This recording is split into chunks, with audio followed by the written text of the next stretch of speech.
নমস্কার, আমরা স্টাডি বং। আজ তোমাদের জন্য প্রিভিয়াস ইয়ার অর্থাৎ 2019-এ হয়ে যাওয়া ফুড সাব ইন্সপেক্টরের যে পরীক্ষা তার প্রশ্ন নিয়ে এসেছি এবং তার পুরো উত্তর এবং পুরো কনসেপ্ট ক্লিয়ার করা হবে। তো দেখে নাও আজকের ক্লাস। প্রথম প্রশ্ন, বিখ্যাত সাঁচি স্তূপ কে নির্মাণ করেন? অশোক, চন্দ্রগুপ্ত মৌর্য, অজাতশত্রু নাকি শশাঙ্ক? অশোক নির্মাণ করেন সাঁচি স্তূপ। তো এর সাথে সাথে আমরা এটার ব্যাখ্যা করে নেব। খ্রিস্টপূর্ব 3য় শতাব্দীতে সম্রাট অশোক সাঁচি স্তূপ নির্মাণ করেন এবং এটি মধ্যপ্রদেশের সাঁচিতে অবস্থিত। পরবর্তী দেখো, কারা কারা প্রথম ভারতে স্বর্ণমুদ্রা প্রচলন করেন? শক, হুন, চোল, ইন্দ্রগিক। তো কারা করেন? ইন্দোগিকরা করেন।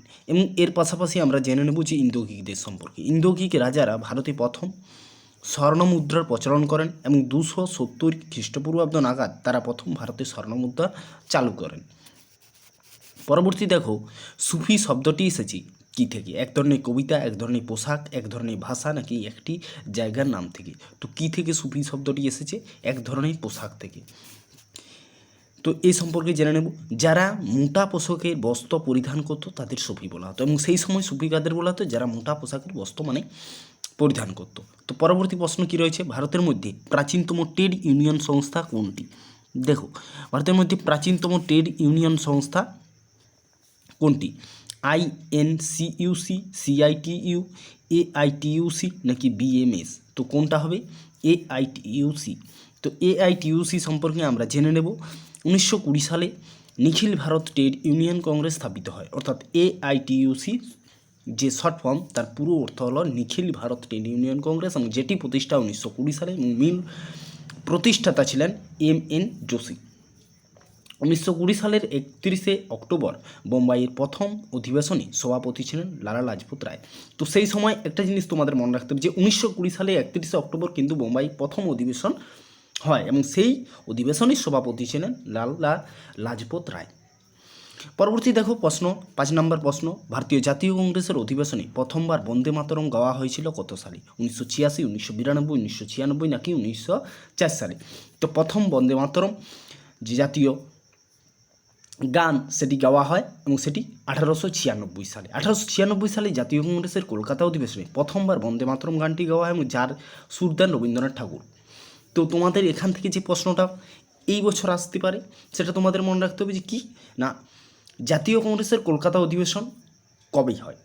1896 সালে এবং সেই সময় কিন্তু রবীন্দ্রনাথ ঠাকুরের লেখা গান বন্দে মাতরমটি কিন্তু সুর দেন যিনি রবীন্দ্রনাথ ঠাকুর, তার কিন্তু এই বন্দে মাতরম গানটি তিনি কিন্তু সুর দেন। পরবর্তী দেখো 6 নম্বর প্রশ্নে কী রয়েছে?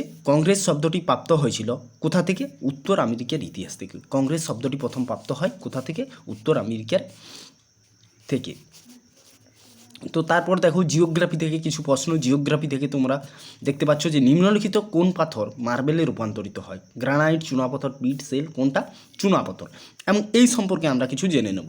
চুনাপাথর অনেক সময় আগ্নেয় ও পাললিক শিলা ভূগর্ভের অত্যধিক চাপ ও প্রচণ্ড তাপে অথবা রাসায়নিক বিক্রিয়ায় আগেকার চেয়ে আরও কঠিন ও কেলাসিত হয়ে নতুন এক ধরনের শিলায় রূপান্তরিত হয় এবং পরিবর্তন ও রূপান্তরের মাধ্যমে সৃষ্টি হয় বলে এই শিলাকে পরিবর্তিত বা রূপান্তরিত শিলা বলে। তোমরা বুঝতেই পারছো যে রূপান্তরিত শিলা অর্থাৎ শিলার পরিবর্তিত হয়ে রূপান্তরিত হয়ে যে শিলা তৈরি হচ্ছে তাকেই রূপান্তরিত শিলা বলে। এবং গ্রিক ভাষায় মেটামরফিক কথাটির অর্থ হলো রূপান্তরিত।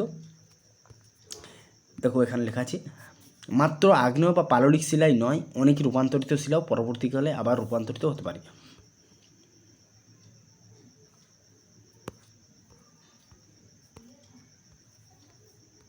তো পরবর্তী প্রশ্ন তোমরা কিন্তু দেখে নাও। 8 নম্বর প্রশ্ন, সূর্যগ্রহণ ঘটে যখন তখন কী হয়? পৃথিবী সূর্য চাঁদের মধ্যে আসে, নাকি চাঁদ ও সূর্যের মধ্যে সমকোণ উৎপন্ন হয়, নাকি চাঁদ সূর্য এবং পৃথিবীর মাঝে আসে, নাকি অপশান ডি অর্থাৎ সূর্য চাঁদ ও পৃথিবীর মাঝে আসে?